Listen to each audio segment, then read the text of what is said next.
প্রিয় দর্শক, গাজীপুরে ঘটেছে এক চাঞ্চল্যকর ঘটনা। ভাসরঘর থেকে আর ডাকাতরা নববধূকে চুরি করে নিয়ে গেছে গত রাতে।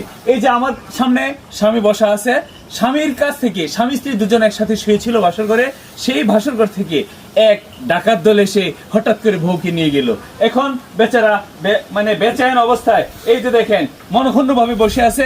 এখন তার কাছ থেকে আমরা কিছু কথা শুনবো, দেখি উনি কি বলে, কিভাবে ঘুমিয়েছিল আর কিভাবে তার নববধূ চুরি হয়ে গেল।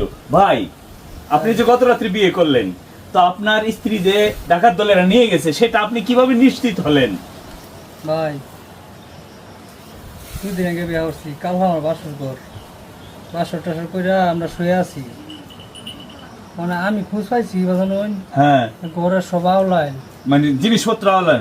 প্রিয় দর্শক, আর সামনে যেতে হবে না, এটা আমরা বুঝে গেছি যে উনি গত 2 দিন আগে বিয়ে করেছে। তো বিয়ে করে গতকালকে তার ভাসর করছিল।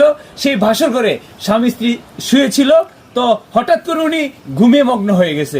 ঘুম থেকে হঠাৎ করে জেগে হাত দিয়ে দেখে তার স্ত্রী তার পাশে নেই। তো হঠাৎ করে সে সজাগ হয়ে দেখে ঘরের জিনিসপত্রগুলো এলোমেলো অবস্থায় আছে, অগোছালো অবস্থায়। তখন তার আর বুঝতে বাকি নাই আমার স্ত্রী আমার কাছে নাই। সে অনেক ডাকাডাকি করেছে, অনেক খোঁজাখুঁজি করেছে, বাড়ির লোকজনকে বলেছে, কেউ বলতে পারে না। তার মানে সে নিশ্চিত হয়েছে ডাকাত দলেরা তার নববধূকে নিয়ে পালিয়ে গেছে।